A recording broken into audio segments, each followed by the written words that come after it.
The red warning lights flashed across the bridge of the human ship Thunderstrike as Captain Jake Morrison watched another colony ship explode in the distance. The bright flash lit up the dark space around them for just a moment before fading away forever. 3,000 people had been on that ship. 3,000 people who would never see their families again. "Sir, we have 17 more enemy ships coming in from the left side," Lieutenant Amy Foster called out from her station. Her voice shook a little, but she kept working at her controls. "They're moving fast." Jake looked at the main screen and saw the crystal-like ships of the Vexhari moving toward them like deadly sharks. Their ships seemed to glow with a strange blue light, and Jake knew that light meant death for any human ship it touched. The Vexhari had been winning this war for 2 years now, and they were getting closer to Earth every day. "All ships, this is Captain Morrison," Jake spoke into his radio. "We need to fall back to the next jump point. We can't fight them here." Admiral Lisa Carter's voice came through the radio from her command ship. "Jake, we have over 50,000 people on the colony ships. We can't leave them behind." Jake looked at the screen again. The Vexhari ships were getting closer, and more were appearing every minute. He had seen this happen before on other worlds. The aliens would surround the human ships, then use their strange weapons to drain all the power from the human ships. After that, the human ships would just float in space like dead metal while the Vexhari destroyed them one by one. "Admiral, if we stay here, we'll all die," Jake said. "The colony ships won't make it either way." The radio was quiet for a long moment. Jake could hear the sound of his own heartbeat in his ears. Finally, Admiral Carter spoke again. "You're right, Jake. All ships, prepare to jump to the beta station. We leave in 5 minutes." Jake watched as the human ships began to move away from the battle. The colony ships were big and slow, and some of them were already damaged from earlier fights. The Vexhari ships followed them, firing their blue energy weapons.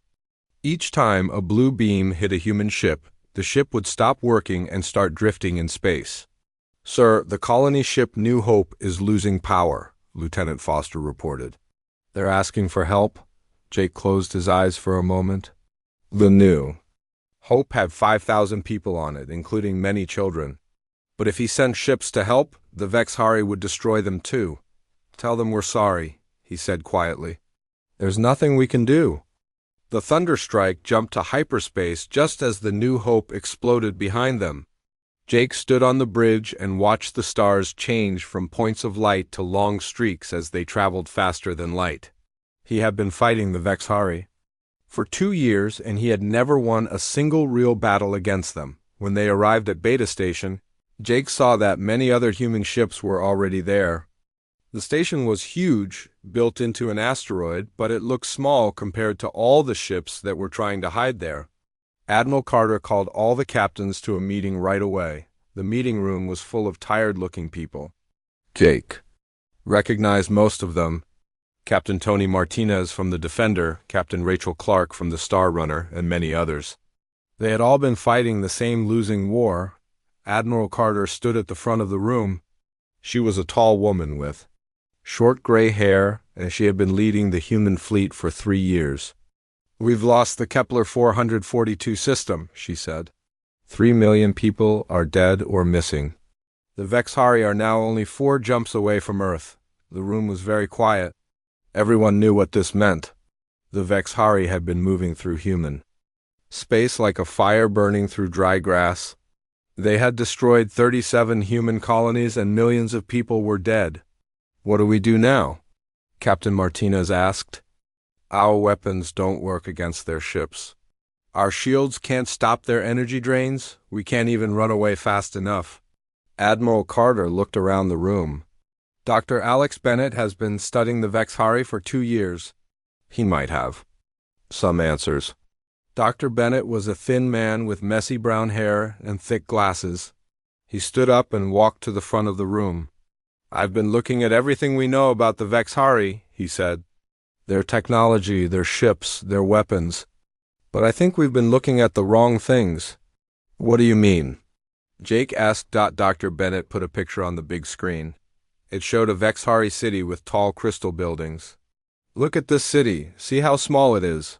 The Vexhari only have about 2 billion people in their entire empire.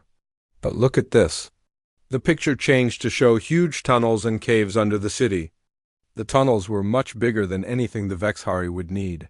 These tunnels are under every Vexhari city we've seen. They're huge, but the Vexhari don't use them. They're too big for the Vexhari to have built them. Captain Clark leaned forward. So, who built them? I don't know, Dr. Bennett said. But I found something else. Look at this map. The screen showed a star map with many red dots. These red dots are worlds that the Vexhari avoid. They never go to these worlds. Never attack them, never even fly close to them. But these worlds have something special. What's special about them? Admiral Carter asked. They all have those same big tunnels, Dr. Bennett said. And they all have strange readings deep underground. Something big is down there, something alive. Jake stood up. Are you saying there's something on those worlds that the Vexhari are afraid of? Maybe, Dr. Bennett said. I found some old Vexhari records. They talk about something called the Deep Devourers. Big creatures that lived underground and fought the Vexhari long ago. The room was quiet again. Finally, Admiral Carter spoke. How long ago? About 3,000 years, Dr. Bennett said. The records say the Vexhari won that war, but they never say how. And they never say what happened to these Deep Devourers. Jake looked at the star map. If these creatures are still alive, and if the Vexhari are afraid of them, maybe we can find a way to work with them. That's crazy, Captain Martinez said. We don't even know if they're real. We don't have any other choice, Jake said. The Vexhari are going to reach Earth in a few months. We can't stop them with our ships or our weapons. If there's something out there that can fight them, we need to find it. Admiral Carter looked around the room at all the tired faces. Dr. Bennett, how long would it take to get to one of these avoided worlds? The closest one is Zarian 7, Dr. Bennett said. It's about 2 weeks away. That's 2 weeks we don't have, Captain Clark said. The Vexhari could attack Earth while we're gone. Jake stepped forward. Admiral, let me take a small team to Zarian 7. If we find something there, we can call for help. If we don't, you'll only lose a few ships instead of the whole fleet, Admiral Carter thought for a long moment. How small a team? Just the Thunderstrike, Dr. Bennett's research ship Aurora, and maybe 2 escort ships, Jake said. If these Deep Devourers are real, we need to find them. If they're not, we need to know that too. The Admiral nodded slowly. All right, Jake, take your team and go to Zarian 7, but be careful, we can't afford to lose you. As the meeting ended, Jake walked over to Dr. Bennett. Do you really think we'll find something on that world? Dr. Bennett looked at him seriously. I think we'll find something. The question is whether it will help us or kill us. Jake looked out the window at the stars. Somewhere out there, the Vexhari were moving toward Earth, and somewhere else, something was sleeping in the deep places of forgotten worlds. In 2 weeks, he would find out what that something was. The research ship Aurora moved quietly through space toward Zarian 7. Dr. Alex Bennett sat in his small lab, looking at screens full of old Vexhari writing. The words looked like twisted metal, and they hurt his eyes to look at for too long. But he had been studying this language for 2 years, and he was starting to understand it. Alex, you need to see this, Dr. Kate Williams said as she walked into the lab. Kate was a language expert who had been working with Alex to translate the Vexhari records. She carried a tablet in her hands, and her face looked excited but also worried. What did you find? Alex asked, looking up from the screen. Kate sat down next to him and showed him the tablet. I found more records about the Deep Devourers, but Alex, these aren't just old stories. These are military reports. Alex looked at the tablet screen. The Vexhari writing was clearer here, and he could read most of it. Battle Report, Day 847 of the Great War, he read out loud. The tunnel beasts have destroyed 3 more cities. Our energy weapons cannot hurt them. Our ships cannot fly when they are near. Keep reading, Kate said. Alex continued to read. The beasts are huge, longer than our biggest ships. They move through solid rock like it is water. They eat our energy. When they come near our machines, everything stops working. Alex looked up at Kate. This sounds like they're talking about real creatures, not myths. There's more, Kate said. She moved to another part of the tablet. Look at this report from much later in the war. Alex read the new section. We have found the weakness of the tunnel beasts. They sleep deep in the planet's heart where it is hot. We have built the great singers to keep them sleeping. The war is over, but we must never wake them again. Dr. Sam Rodriguez walked into the lab at that moment. Sam was a rock expert who studied planets and what was inside them. Alex, Kate, you need to come see what we found on the scanners. They followed Sam to the main scanner room. The big screen showed Zarian 7 getting bigger as they got closer to it. The planet was brown and rocky, with no water or plants on the surface, but that wasn't what Sam wanted to show them. Look at this, Sam said, pointing to readings on the side of the screen. The planet has huge empty spaces inside it.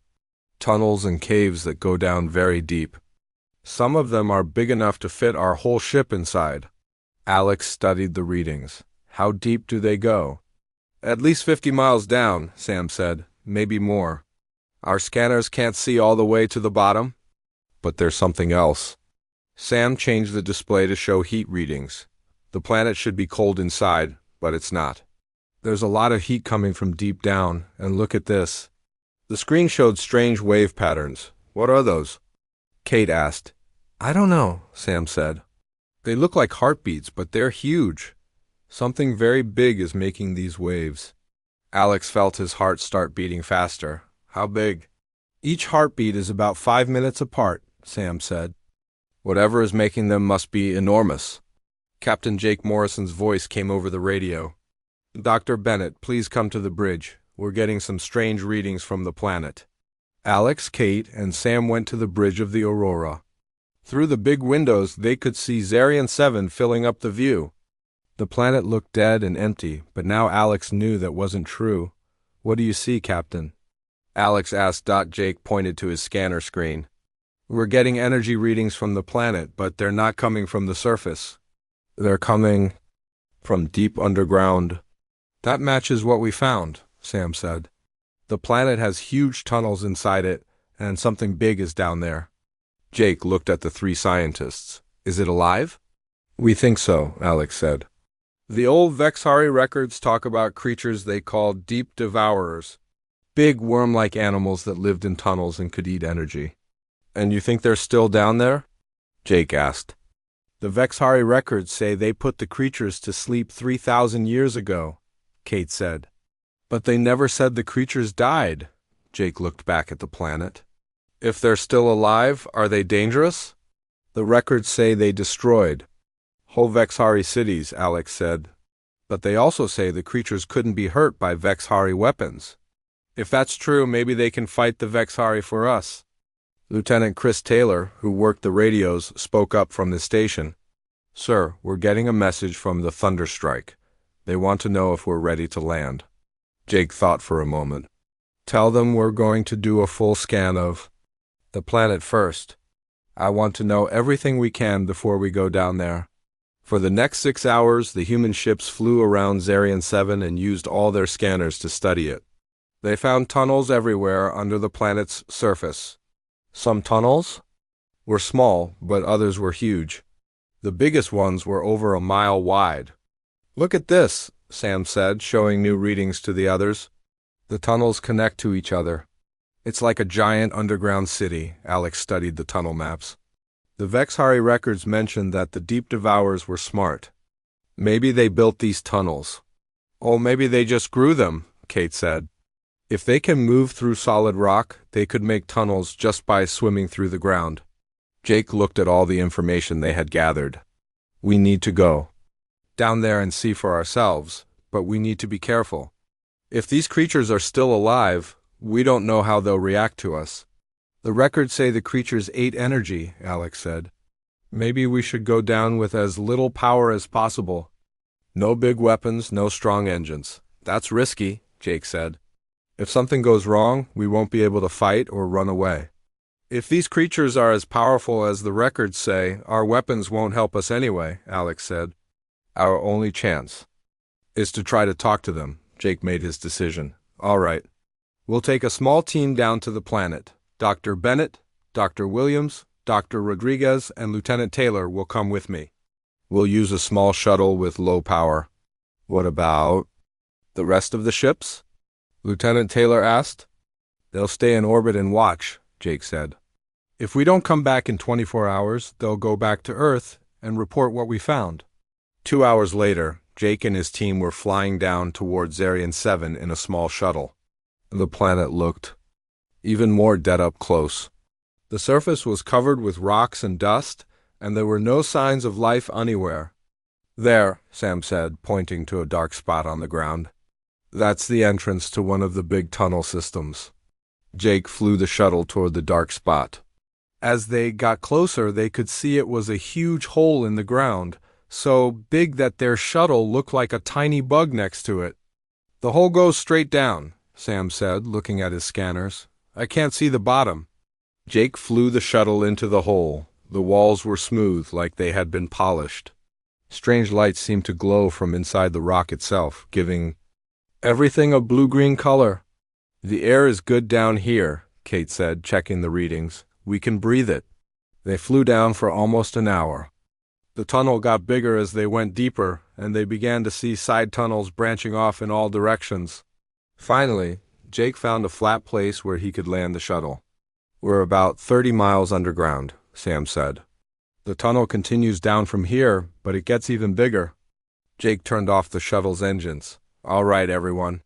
Let's go explore. But stay close together and be ready to run back to the shuttle if anything happens. They put on their spacesuits and walked out into the tunnel. The walls glowed with soft light, and the air felt warm. As they walked deeper into the tunnel, they began to hear something. What is that sound? Kate asked. Jake listened carefully. It was a low, deep sound that seemed to come from everywhere at once. It sounds like breathing, he said. Alex checked his scanner. The sound is coming from deeper in the tunnel, and it's getting stronger. They walked for another hour through the glowing tunnel. The breathing sound got louder and louder. Finally, they reached a place where the tunnel opened into a huge cave. Look at that, Sam whispered. In the center of the cave, they could see something enormous. It was curved like a giant snake, but it was covered in plates that looked like metal. Parts of it glowed with the same blue-green light as the tunnel walls. How big is it? Jake asked. Sam checked his scanner. It's over 800 feet long. And it's definitely alive. As they watched, the huge creature moved slightly. The movement was so big that it made the ground shake under their feet. It's sleeping, Alex said quietly. Just like the Vexhari record said. Jake looked at the sleeping giant. The question is, how do we wake it up? And when we do, will it want to help us or eat us? Jake Morrison stood at the edge of the huge cave, looking at the sleeping creature. It was bigger than anything he had ever seen. The creature's body was covered in plates that looked like dark metal, and each plate was as big as a house. Blue-green. Light moved slowly across its skin like waves on water. It's beautiful, Dr. Kate Williams whispered. And terrifying, Dr. Alex Bennett was scanning the creature with his equipment. It's alive, but its body is working very slowly. Its heart beats once every 5 minutes. Its brain is active, but it's like it's in a very deep sleep. How do we wake it up? Jake asked. Maybe we don't want to, Lieutenant Chris Taylor said. That thing could eat us in one bite. Dr. Sam Rodriguez was studying the cave around them. Look at the walls, he said. They're covered in strange markings. Jake looked where Sam was pointing. The cave walls had lines and symbols carved into them. The marks glowed with the same blue-green light as the creature. Are those words? Jake asked. Kate walked closer to the wall and studied the markings. They're not like any language I've seen before, but they look like they mean something. Alex was still scanning the creature. I'm getting strange readings. The creature is giving off energy, but it's not electricity. It's something else. What kind of energy? Jake asked. I don't know, Alex said, but it's very strong. And it's pulsing in a pattern. Kate was still looking at the wall markings. These symbols are pulsing too. They're following the same pattern as the creature's energy. Jake felt a chill run down his back. Are you saying the creature is making those symbols glow? Maybe, Kate said. Or maybe the symbols are connected to the creature somehow. Sam was exploring the far side of the cave. There's another tunnel over here, he called out. And I can see more light coming from it, Jake made a decision. Chris, you stay here and watch the creature. If it moves, call us right away. The rest of us will check out that tunnel. They walked across the cave floor, trying not to make any noise. The sleeping creature was so big that it took them 10 minutes to walk around it. As they got closer to the far tunnel, they could hear something. More breathing, Alex said. There's another one. The tunnel was smaller than the first one, but it still opened into a large cave. Inside, they found another sleeping creature. This one was even bigger than the first one, almost 1,000 feet long. How many of these things are there? Jake asked. Sam checked his scanner. I'm reading life signs from all over this area. There could be dozens of them. Kate was studying the wall markings in the new cave. The symbols here are different. They're more complex. Alex walked up to the second creature and held up his scanner. This one is giving off more energy than the first one, and the energy pattern is different. Different how? Jake asked. The first creature's energy was steady, like a heartbeat. This one's energy is changing, like it's trying to say something. Jake looked at the huge, sleeping creature. You think it knows we're here? Maybe, Alex said. Let me try something. Alex walked closer to the creature and held up his scanner. He pushed some buttons and the scanner began to make soft beeping sounds. The beeps followed the same pattern as the creature's energy. Suddenly, the creature's skin began to glow brighter. The blue-green light moved faster across its body, and the wall symbols began to pulse faster too. It's responding, Kate said. With excitement, it can hear the scanner. Alex kept making the beeping sounds with his scanner. The creature's light got brighter and brighter. Then very slowly, the creature began to move. Alex, get back, Jake said, pulling out his gun. The creature lifted what looked like its head. It was enormous, bigger than their whole shuttle. Two huge eyes opened and they glowed with the same blue-green light as the rest of its body. Jake felt his heart stop. The creature was looking right at them, but the creature didn't attack. Instead, it made a sound. It was low and deep, like the sound of thunder underground. The sound seemed to come from everywhere at once. It's trying to talk, Kate said. That sound has patterns in it. Alex was frantically working with his scanner. The sound is creating energy patterns. If I can match them with my scanner, maybe I can talk back to it. The creature made the sound again, but this time it was different.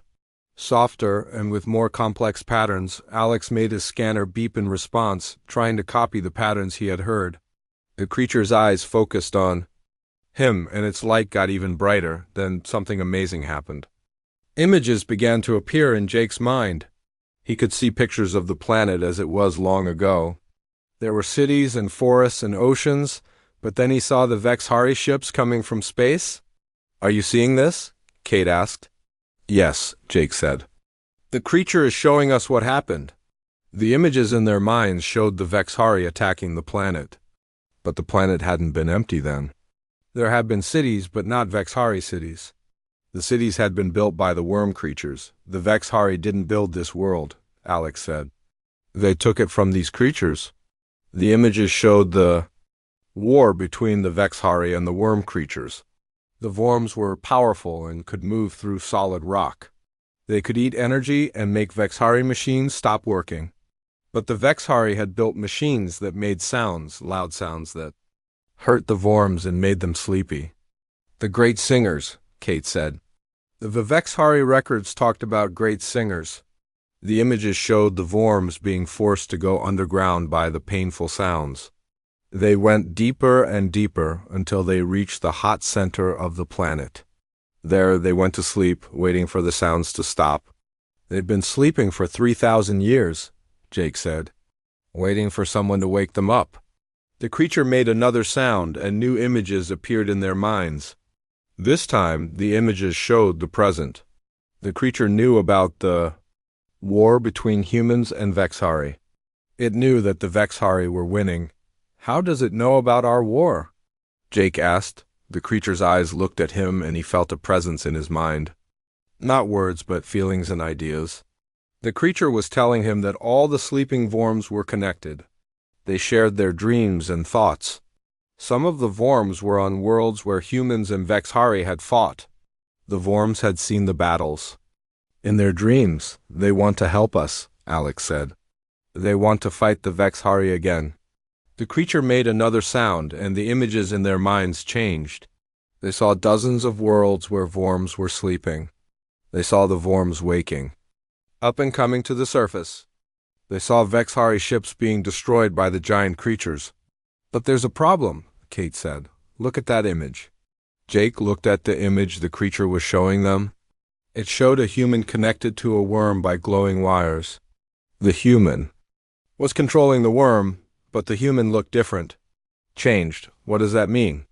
Jake asked. The creature's presence in his mind became stronger. Jake understood that the Vorms needed someone to coordinate them. They were smart, but they thought differently than humans or Vexhari. They needed a bridge between their way of thinking and the way humans thought. Someone has to link with them. Alex said, someone has to become part of their network. The creature looked directly at Jake. He felt its thoughts touching his mind. The creature was asking him to be the bridge, to connect with the Vorms and help them fight the Vexhari. What would happen to me? Jake asked. The creature showed him more images. He saw himself connected to the Vorms, able to talk to them and control them. But he also saw that the connection would change him. He would become something between human and worm. He would gain their abilities, but he would lose some of his humanity. Jake, you don't have to do this, Kate said. We can find another way. Jake looked around the cave at the sleeping giant. He thought about all the human worlds that the Vexhari had destroyed. He thought about Earth and how the Vexhari would be there soon. How long do we have? Jake asked the creature. The creature showed him images of Vexhari ships moving through space. They were already attacking the outer human colonies. They would reach Earth in less than 2 months. We need to start waking up the other Vorms, Jake said. How many are there? The creature's mind touched his again, and Jake saw a map of the galaxy. There were red dots scattered across hundreds of worlds. Each dot was a place where Vorms were sleeping. There are thousands of them, Alex said, seeing the same images. Enough to fight the entire Vexhari Empire. The creature made another sound, and Lieutenant Taylor's voice came over their radios. Captain, the first creature is waking up. It's starting to move.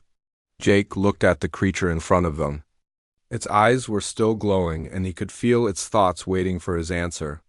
If I do this, Jake said, if I link with you, can we save Earth? The creature's presence filled his mind with certainty. Yes, they could save Earth, they could save all the human worlds, but the price would be high. Jake took a deep breath. All right, I'll do it. But first, we need to get back to our ships and tell Admiral Carter what we found. The creature made a sound that felt like agreement. It would wait for Jake to return. It would wait for him to make the choice that would change everything.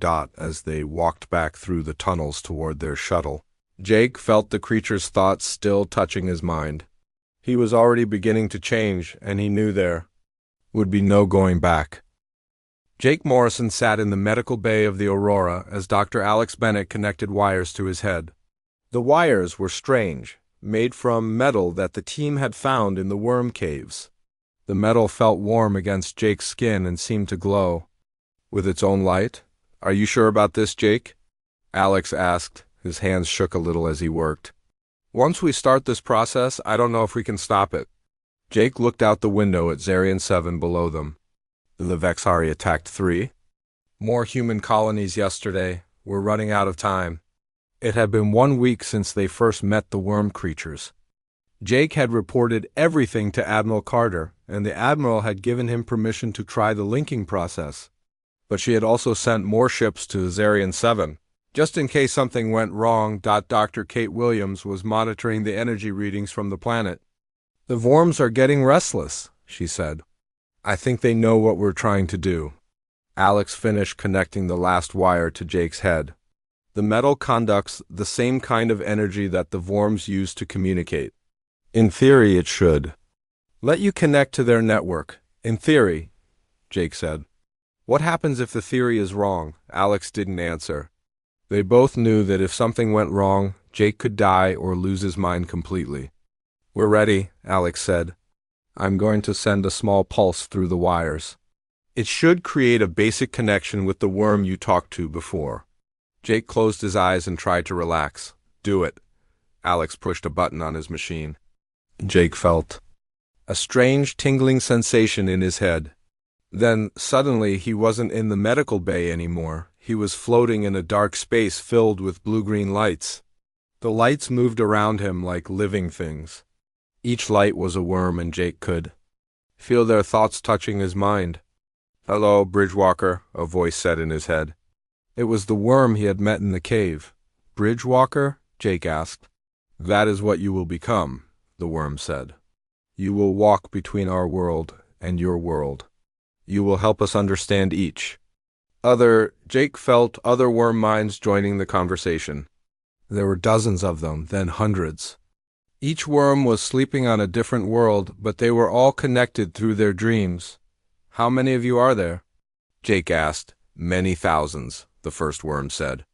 We have been sleeping on many worlds, waiting for the right time to wake.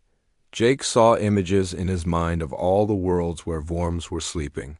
Some were close to Earth, others were far away. All of them had been taken by the Vexhari long ago. We want to help you fight the Vexhari, Jake said. But I need to understand how this connection works. The worm's mind touched his more deeply. Jake felt his thoughts mixing with the worm's thoughts. For a moment, he could see through the worm's eyes and feel what it felt. The experience was overwhelming. Easy, Bridgewalker, the worm said. The joining must be slow, or your mind will break. Jake felt himself being pulled back to his own body. He opened his eyes and found Alex and Kate looking at him with worried faces. Jake, are you all right? Kate asked. You've been unconscious for 2 hours. Jake sat up slowly. His head felt different, like there was something new inside it. I made contact. There are thousands of them, sleeping on worlds all across the galaxy. Alex scanned Jake's head with his equipment. Your brain patterns have changed. There are new electrical pathways that weren't there before. Is that bad? Jake asked. I don't know, Alex said honestly. But you're still you, so that's good. Jake stood up and walked to the window. When he looked at Zarian 7, he could feel the worms sleeping deep inside the planet. It was like hearing a distant song. I can sense them, Jake said, even when I'm not directly connected. Lieutenant Chris Taylor's voice came over the radio. Captain Morrison, we're getting a message from Admiral Carter. The Vexhari have attacked the Beta Station. Jake felt his heart sink. Beta Station was where they had held their last meeting. There had been over 100,000 people there. Did anyone escape? Jake asked. Some ships got away, Chris said. But the station is gone. Admiral Carter wants to know if you've made any progress with the worms. Jake looked at Alex and Kate. We need to try a real test. I need to wake up one of the worms and see if I can control it. That's dangerous, Alex said. We don't know what will happen if you try to control something that big. The Vexhari are getting closer to Earth every day, Jake said. We have to take the risk. They took a shuttle down to the planet and went back to the cave where they had first met the worm. The creature was still there, but now it was awake. Its huge eyes watched them as they entered the cave. Jake walked up to the worm and placed his hands on its glowing skin. Immediately, he felt the connection become stronger.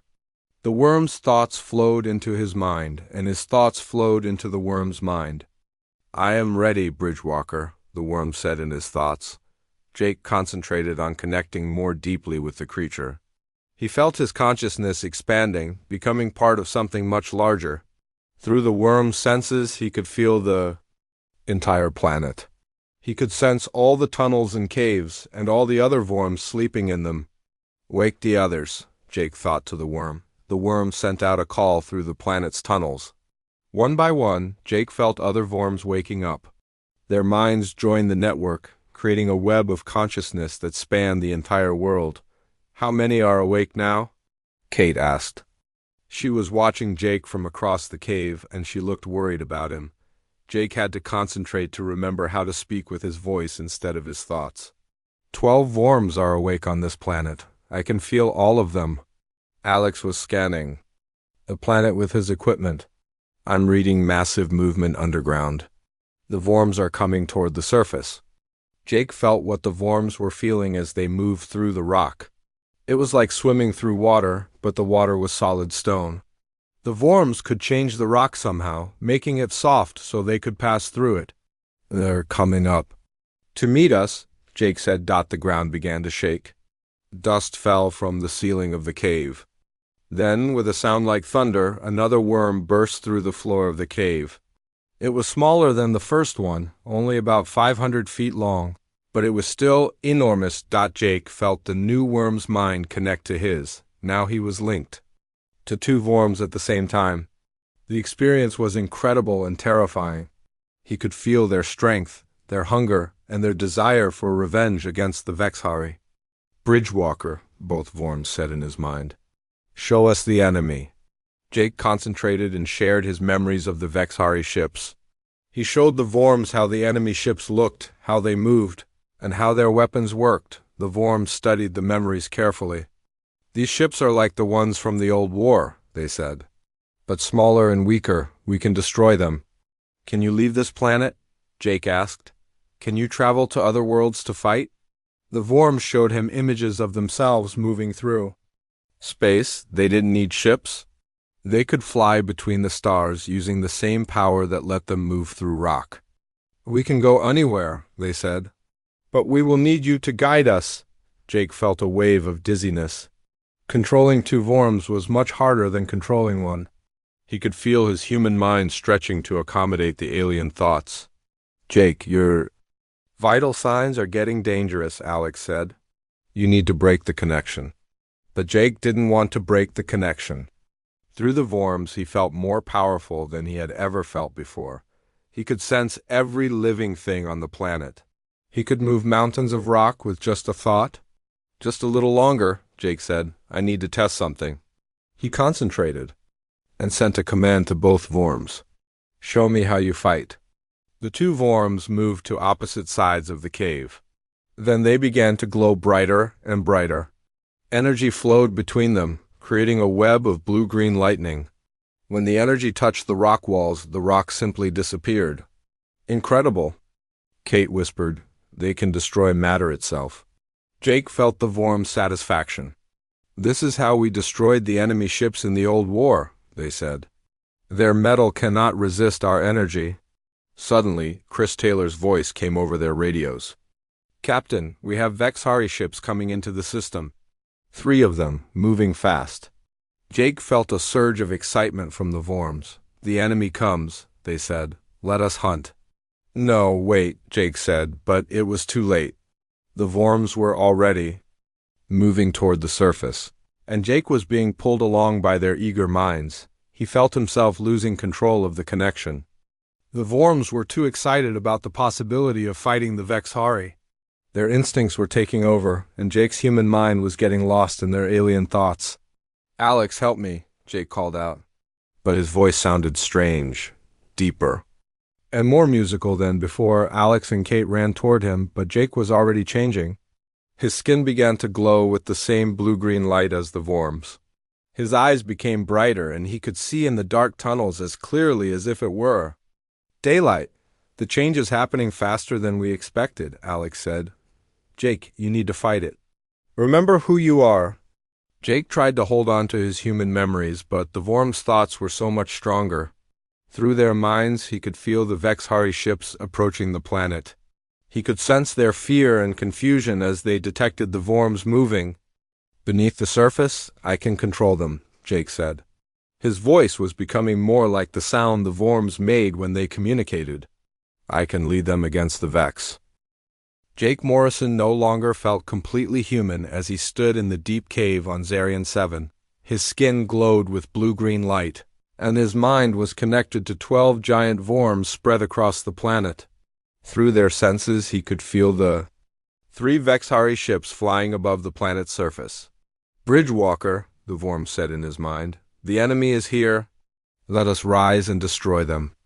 Jake felt their hunger for battle, their desire for revenge after sleeping for 3,000 years. But he also remembered his human training as a military officer. "Wait," he told them. "We need a plan." Dr. Alex Bennett and Dr. Kate Williams watched Jake with worried faces. Jake's eyes now glowed like the worm's eyes, and when he spoke, his voice had a strange musical quality. "Jake, can you still hear us?" Kate asked. "Yes," Jake said, turning to look at her. "But I can also hear so much more." Through the worm's senses, Jake could feel every living thing on the planet. He could sense the movement of the Vexhari ships above, and he could feel the fear of the aliens inside those ships. The Vexhari had detected the worms moving underground, and they were frightened. "Good," Jake thought. "They should be frightened," Lieutenant Chris Taylor's voice came over the radio. "Captain, the Vexhari ships are scanning the planet. They're trying to figure out what's down there." Jake smiled, and his smile was not entirely human anymore. "Let's show them." He sent a command through the worm network. All 12 worms began to move toward the surface at the same time. The planet shook as the massive creatures swam through solid rock like it was water above ground. The human ships watched in amazement as huge cracks appeared in the planet's surface. Then, with sounds like thunder, the worms burst out of the ground and into the sky. The first worm that emerged was the largest one, nearly 1,000 feet long. Its body was covered in glowing plates, and energy crackled around it like lightning. It moved through the air as easily as it had moved through rock. The Vexhari ships immediately began firing their energy weapons at the worms, the blue beams. That had destroyed so many human ships struck the worms' glowing plates and simply disappeared. "They're absorbing the energy," Alex said, watching the battle on his scanners.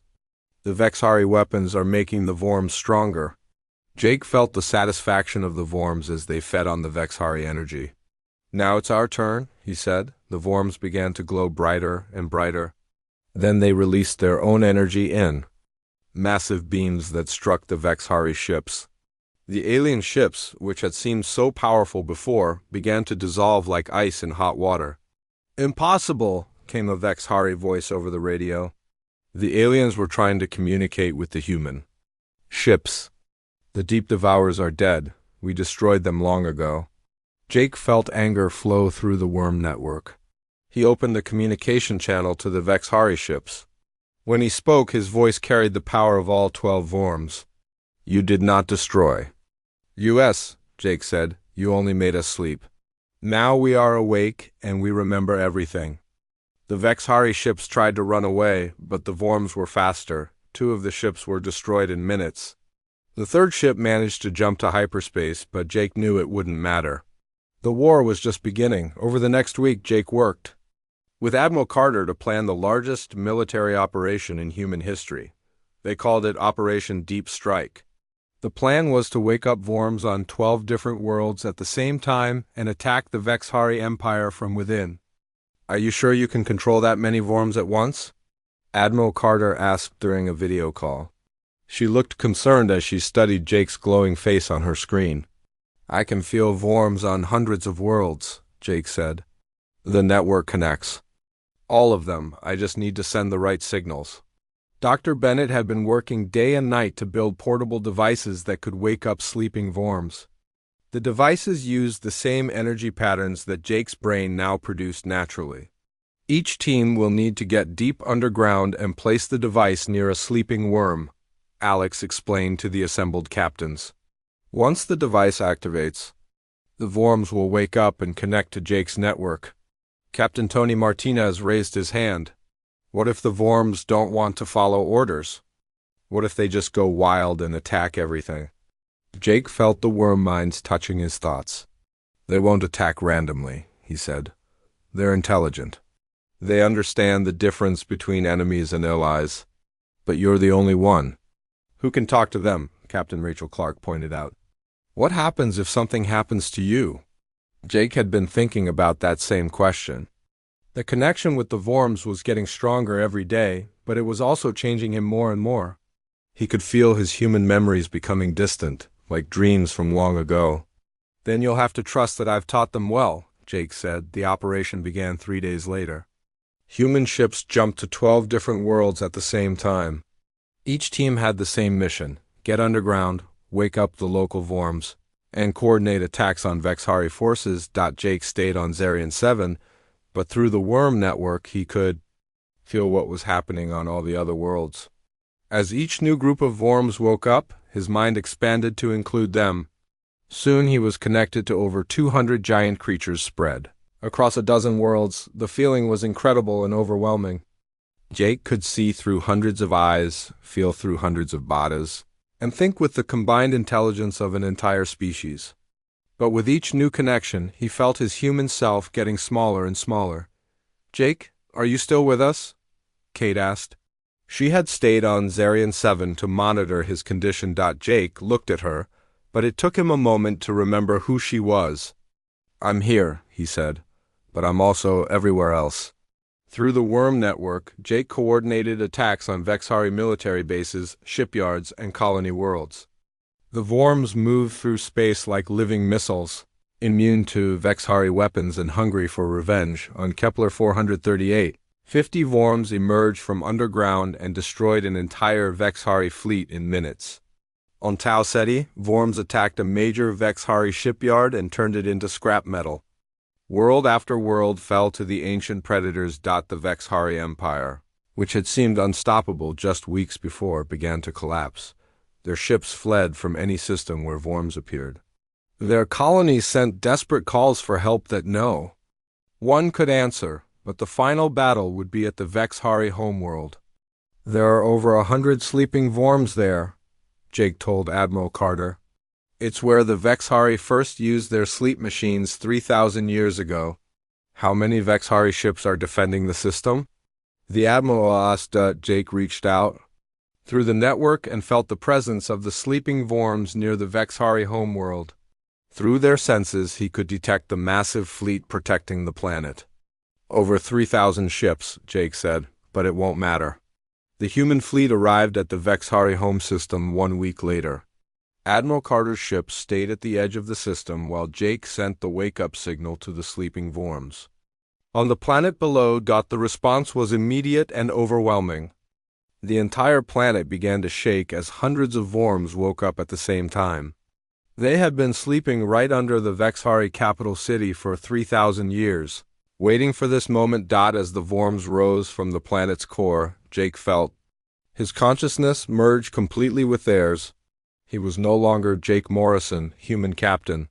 He was the bridge, the living connection between two species, the voice that spoke for both humans and Vorms. The Vexhari fleet tried to fight, but they were facing their oldest nightmare.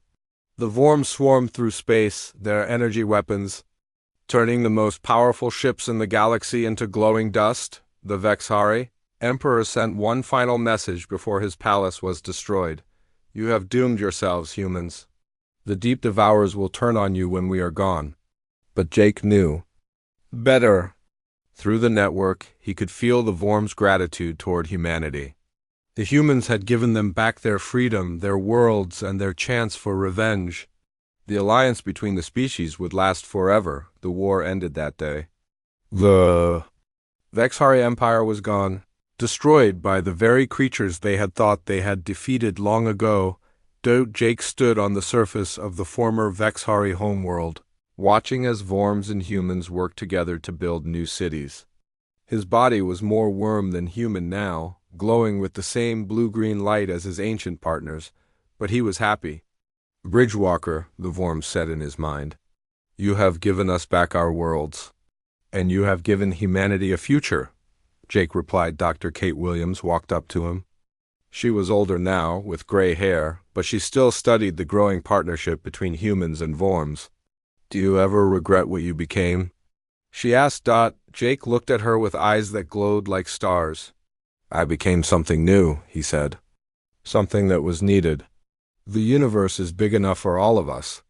Above them, human ships and Vorms traveled together through space, exploring new worlds and building a new kind of civilization.